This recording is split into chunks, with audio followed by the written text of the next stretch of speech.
好，各位網友早晨，我係阮品芳翻去我哋上一次講嗰個算書868個字嘅算書長恨歌。係院長好，聽講你上次準備即係做咗個書畫出嚟，係用咗好多嘅時間喎嚇，可唔可以一齊嚟介紹一下，同埋你嘅資料內容係嚟自於邊度嘅咧？好，咁我咧係真係用咗5日嘅時間但係每一日咧係用1個鐘頭。我通常咧係半夜3更起身，因為嗰陣時即係夜深人靜冇人騷擾咁點解要咁耐咧？因為呢個算書咧係好難寫嘅，而且800幾個字咧，你係唔可能一次過就寫晒。咁你真係要分唔同嘅時間，而且我亦都唔細啦咁所以咧都感謝神我都算係完成咗呢個都較為艱巨嘅呢個書畫嘅工作。咁今日咧就係要同大家介紹一下寫呢一篇嘅算書原文嘅書畫家佢都係我哋中國近代一個比較出名嘅書畫家嚟嘅。相信大家都聽過齊白石或者係呢個張大千咁佢哋兩位都係叫做最近代嘅書畫家嘅代表作。咁呢個張大千本人咧，亦都曾經為呢一位嘅書法家提名。咁呢個書法家究竟係邊個咧？佢就係溫永森溫永森。咁佢呢位大師咧，佢就係喺中國廣東省佛山嘅。咁喺香港長大。咁12歲嘅時候咧，佢因為家貧咧，就所以輟學，所以咧就要走去幫忙屋企嘅生計。但係咧佢好得意嘅，佢10幾歲咧就好中意呢個中國嘅書法咁咧幾年之內咧，佢由算書、隸書、楷書、行書所有嘅書法佢都寫得好好嘅，而且咧喺18歲已經喺上海咧開佢第一次嘅個人畫展呢個係從來都未有16、17、8歲就已經開畫展㗎啦。咁咧喺以後嗰幾十年咧，佢就一直嘅從事呢個中國嘅書畫嘅研究。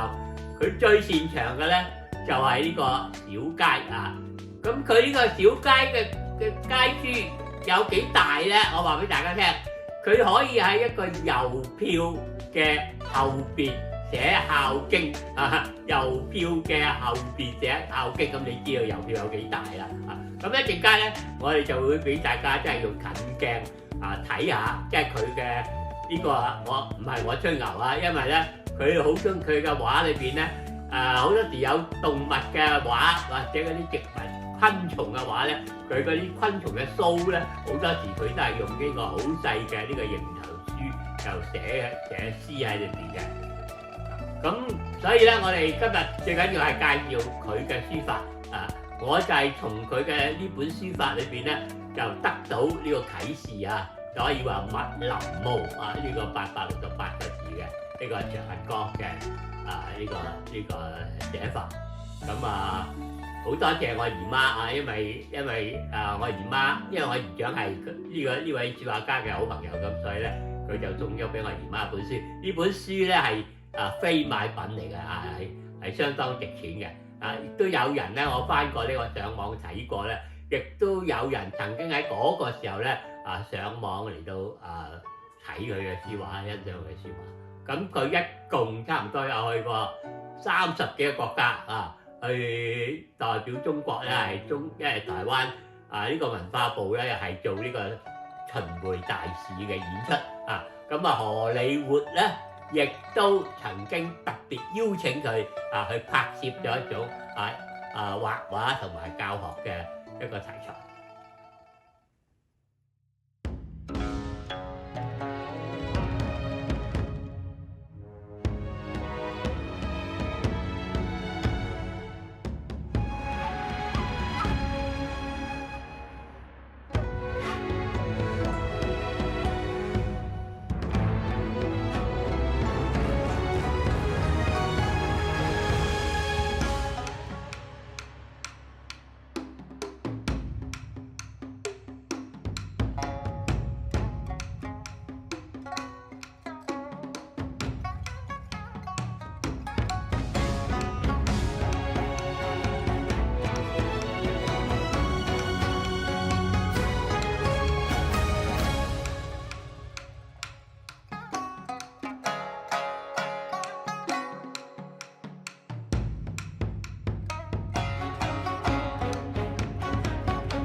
今次呢個書畫我特登去咗鑲咗，即係用畫框嚟到鑲好，咁可以留做永久嘅保存嘅。咁呢個字呢個我寫嘅字咧無論嗰次係用即係卷軸用宣紙寫嘅，同埋今次裱咗框嘅咧，都係根據呢位溫永森大師嘅呢個《長恨歌》嘅呢一篇佢嘅寫作咁請大家可以細心欣賞下溫大師嘅原本嘅呢個書寫。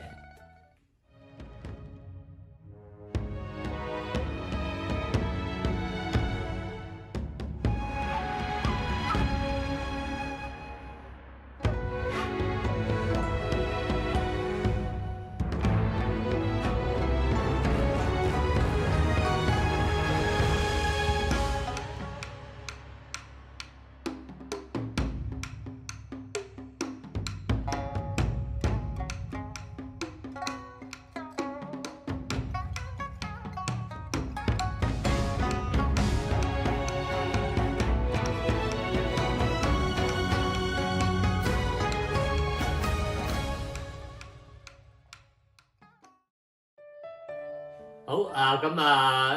繼續落去咧，我哋可以從呢個圖片當中咧係睇到呢個比較細嘅人呢個畫像，其實就係張大千畫家嚟㗎，大師咁佢咧都自己親自為呢個溫永森咧係題寫呢個嘅題字嘅就係呢個溫永森書畫集亦都係有一個係讚佢，即係話佢嘅功力咧，即係已經去到即係好差唔多叫頂峰級㗎啦由張大千讚嘅，咁呢個人咧，即係一定係有翻咁上下嘅資歷嘅畫工啦今日咧就係介紹到呢度